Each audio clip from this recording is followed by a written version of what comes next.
One of my fondest memories in the fifth grade was reading the book A Wrinkle in Time by Madeline L'Engle. A Wrinkle in Time is actually called a terrace act, and it is a quantum anomaly created by the author.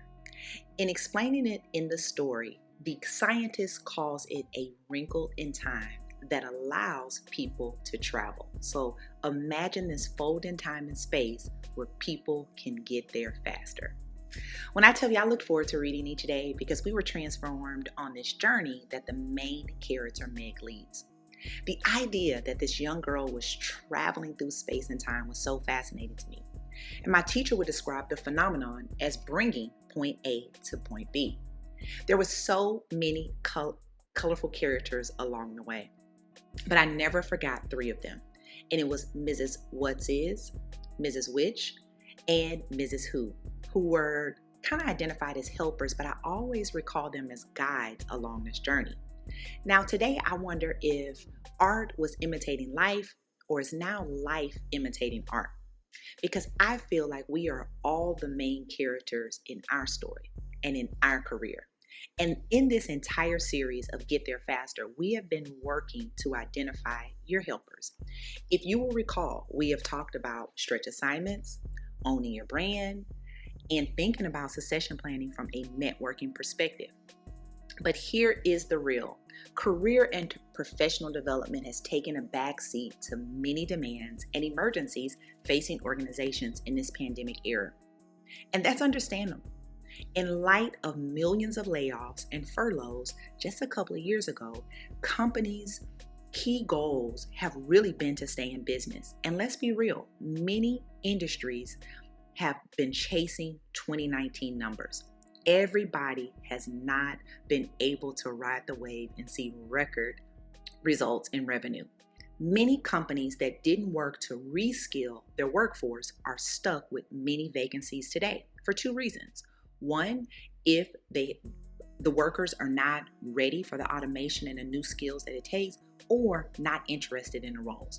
Now, while all of this may seem like it's out of our span of control, I want to reintroduce another helper to help you get there faster. And that is to shift our gaze to what we can control. And that's always be learning. If you're waiting on someone to orchestrate this for you, you will likely miss the window. So let's upskill. What does upskill mean? That means to learn additional skills. How have you activated on additional skills or information that you've learned?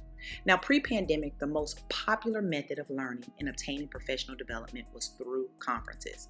Now, COVID put an acute and unexpected halt to professional meetings, but the need for professional development and growth has never been greater.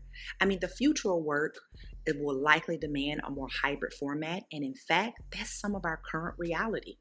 But to fill in the gaps between these professional meetings, there are many informal learning methods that you can leverage right now today to help you develop professionally. Here's one thing that I want you to mindset perspective is that learning does not require a formal classroom, expensive tuition, or enrollment in a degree granting program. There are flexible options that you can partake in from the comfort of your own home. The critical issue is to constantly keep your mind open to everything that is around you and absorb any new knowledge that you can.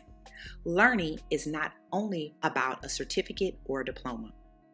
It is about constantly being open to the transfer of new knowledge. Some ways you can continue to upskill include the following, and I'm going to give you 5 ways that you can upskill this week. Let's get started. Number 1, reading. Read books, articles, and blogs to gain insight on a new topic. Do not just read about issues in your industry, as you will quickly get tunnel vision. Expand your horizons by reading about other subjects. We often coach individuals who have a lot of knowledge on a single subject. The goal is to increase that. We want to think wide, not deep. Okay? Number 2, at least be the least interesting person in the room. I'll repeat that. Be the least interesting person in the room. Yes, you heard me right. You do not need to know everything, but you should surround yourself with people that can serve as advisors for you. Do yourself a favor and listen to what they are saying. Number 3, listen to a podcast like you're doing now. Interviews with luminaries and deep discussions about topics of interest can be heard while you multitask. Maybe you're listening to me now as you're commuting to work, or maybe making dinner. Watch videos.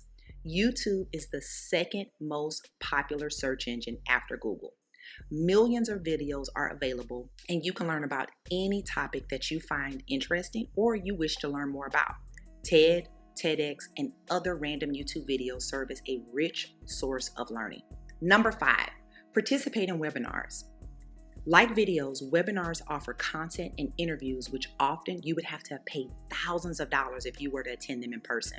The difference is that webinars are usually live and you can ask the speaker questions via the chat function. The reason this is important is this converts your learning from being passive to active. And you know what? I'm going to give you guys a bonus hack today. Talk to people around you. In the age where everyone is looking at their phone, this is a skill. And there is a reason that word of mouth is still the most popular, or I should say the most effective marketing tool. Talking to people is a great way to learn about them, what they value, and get strategic information.